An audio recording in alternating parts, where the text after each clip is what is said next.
podium there about Marilyn, how she'd feel about tonight. How would you feel about it? I think she'd love it. And the reason I think that she would love it is that so many things that are done in Hollywood, or anywhere for that matter, are for profit or because somebody wants something.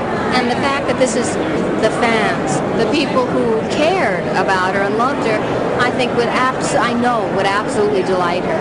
She, I don't think, would mind the rest of the hullabaloo, but that's, you know, it's like people used her when she was alive and they still are using her, which is, I guess, the way the world goes. This, which is really just a kind of a gesture of caring without asking for anything back, she would absolutely adore. What kind, now, if I was a fan, if I was 15 years old, explain what it was like to be Marilyn Monroe, being a friend of hers. I don't know what it's like to be Marilyn Monroe. I have enough trouble being Susan Strasberg.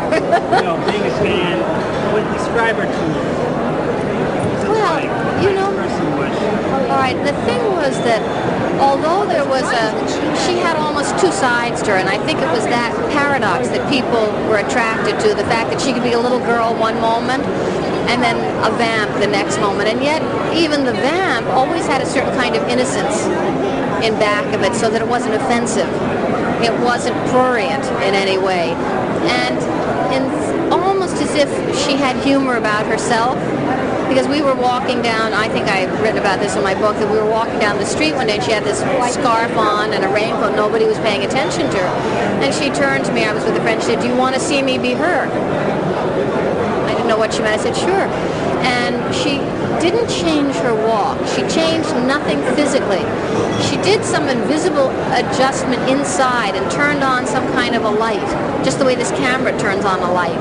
And suddenly people were going, "Oh my God, isn't that Marilyn Monroe?" and following her down the street. So it was something that she obviously played with to some extent.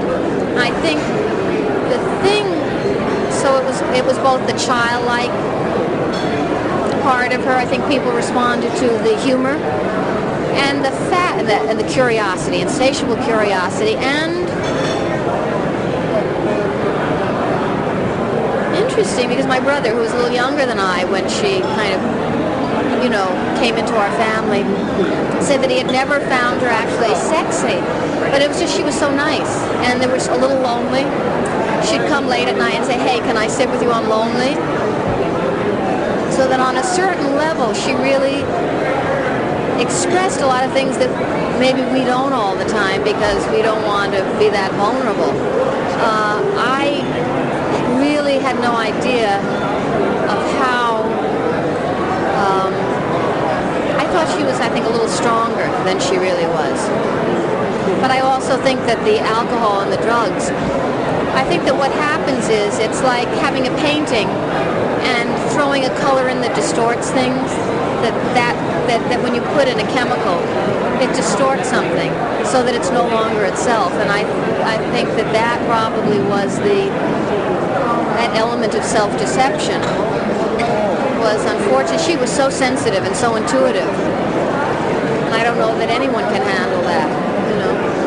She had a lot of guts, if you think about it. She went off to liberate herself way before Betty Friedan and Gloria Steinem. And it took a lot of courage to do that, especially with people laughing at you. And I saw her on stage, and she really did shimmer. And that's something, you know, you can't train anyone to do that. That's something that you either have or you don't. What did you contribute tonight to tonight's event? What did I? Oh, I let them, show. I have a self-portrait that Marilyn did about, 1955 on Fire Island. I had studied painting, and I was doing some painting in a little sketchbook, and she said, "Hey, can I do that?" And I said, "Well, you don't know how to draw." And she said, "Well, I want to do it anyway." So I let her use my paints, and she did two quick little sketches. One that's here tonight, which is of a little girl that's almost like the little orphan girl, the little girl inside, with almost a black mask on her face, and one sock falling down, and in the distance there's a house, kind of Rorschach of a house that's, I always imagined the house she never had. So until the end, actually. And then the other drawing was a very sensual line drawing of like a woman with cat eyes and breasts and hair. The complete opposite. Remember, she was a Gemini, so she had the two faces. And that one was unfortunately stolen a number of years ago from my father's house, so this is the only one left.